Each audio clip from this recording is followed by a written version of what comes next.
সূরা ফাতিহা 7 বার পড়বেন, 7 বার পরে পানিতে ফু দিবেন।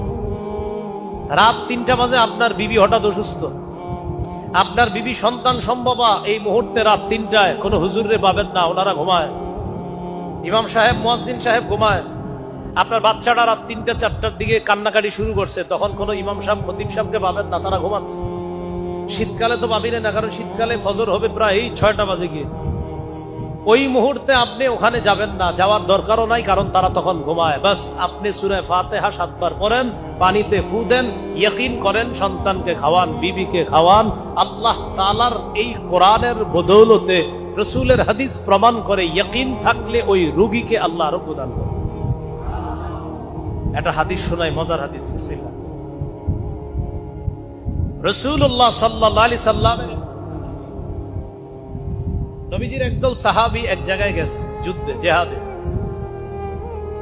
যাওয়ার পর তাদের খানা শেষ হয়ে গেছে, তো খানা শেষ হয়ে যাওয়ার পর এমন অবস্থা হয়েছে, মুসাফির মানুষ, খাবার নাই। পাশে খ্রিস্টান পল্লী আছে, তাদেরকে গিয়ে বললেন যে আমাদের একটু খাবার দাবারের ব্যবস্থা করা যাবে কিনা। খ্রিস্টানরা সরাসরি না করে দিল, না, আমরা তোমাদের কোনো খাবার দাবারের ব্যবস্থাপনা করতে পারবো না। ইতিমধ্যে তাদের নেতা যিনি, ওই নেতাকে বিচ্ছু কামড় দিচ্ছে। বিচ্ছু কামড় দেওয়ার পর সমস্ত ডাক্তার কবিরাজ আনে, কাজ হয় না। তারা পরামর্শ করলো, পাশে একদল মুসলমান আছে, তাদের মাঝে কেউ যদি ঝাড়ফুঁক করে, এই ঝাড়ফুঁক কেউ করতে পারলে তাকে আমরা নিয়ে আসি, দেখি ঝাড়ফুঁক করার পর কোনো কাজ হয় কিনা। মুসলমানদের সদস্য সংখ্যা ছিল মোটামুটি অনেক।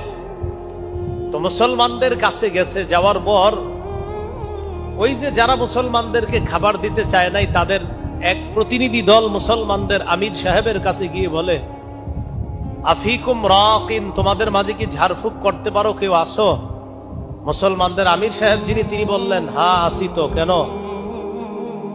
আমাদের নেতাকে বিচ্ছু কামড় দিছে, একটু আসো ঝাড়ফুঁক করবা। আমির সাহেব বললেন, না, করব না।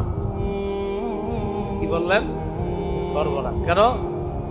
খাওয়ান দিছো, খাবারের ব্যবস্থা করছিলা? না, তো ঝাড়ফুঁক করবো কি? তারা বললো, যদি ঝাড়ফুঁক করো, আমাদের নেতা যদি ভালো হয়ে যায়, 30টা বকরি দিব। এখন খানা দিতে চায় না আগে, এখন কয়টা বকরি দিবে? আমির সাহেব গেছে, যাওয়ার পর কি জানি পড়ছে, পইরা নেতারে ফু দিছে। আল্লাহর কি কুদরত, নেতা ভালো হয়ে গেছে। বকরি পাইছে, পাওয়ার পর সাহাবায়ে কেরাম চিন্তিত হয়ে গেলেন, ঝাড়ফুঁক কইরা বকরি পাইলাম, এখন খাওয়া যায় যাচ্ছে কিনা এই মাসালা তো জানি না, চলো নবীজির কাছে যাই। সাহাবীরা নবীজির কাছে গেলেন, ইয়া রাসূলুল্লাহ, ঝাড়ফুঁক করলাম, বকরিও পাইলাম, তারা খাওয়ান দিতে চায় নাই, পরে আমি শর্ত দিয়া ফু দিছি, পরে খাওয়ান দিছে, মানে বকরি দিছি। হুজুর, এই বকরি খাওয়া যায় যাচ্ছে? নবীজি বললেন, তোমরাও খাও, আমার জন্য রাখো। কি বললেন? তোমরাও খাও, আমার জন্য রাখো। এখান থেকে একটা মাসালা, ফুটু দিলে টাকা পয়সা জায়েজ আছে, মানে আমারে দেওয়া লাগবে না, কথা বললাম। এখান থেকে একটা মাসালা, যে ফু দিলে আপনার ওই যে হাদিয়া দেওয়া, ওইটা জায়েজ আছে। তাহলে রাসূল সাল্লাল্লাহু আলাইহি সাল্লাম ওই ফু দেওয়ার যে হাদিয়া পেয়েছেন, সাহাবায়ে কেরাম তারাও খেয়েছে। নবী বললেন, তোমরাও খাও, ওয়ালি সাহমুন, আমার জন্য এক অংশ রেখে দিও।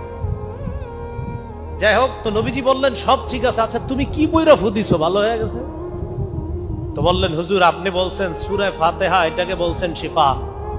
সূরা ফাতিহার একটা নাম শিফা, এটা আরোগ্যের সূরা। এই সূরাটা হুজুর আমি 7 বার বইরা ফু দিছি, ভালো হয়ে গেছে। নবীজি বললেন, হ্যাঁ, ঠিক কাজ করছো তুমি। তাহলে আমাদের কোনো ঝামেলা হইলে, সমস্যা হইলে, আমরাও কয়বার সূরা ফাতিহা পড়বো? 7 বার করে ফু দিব, পান করব। আল্লাহ তাআলা বললেন, কোরআন ওয়াজ, কোরআন নসিহত, কোরআন অন্তরের রোগের আরোগ্য, কোরআন শারীরিক রোগের আরোগ্য।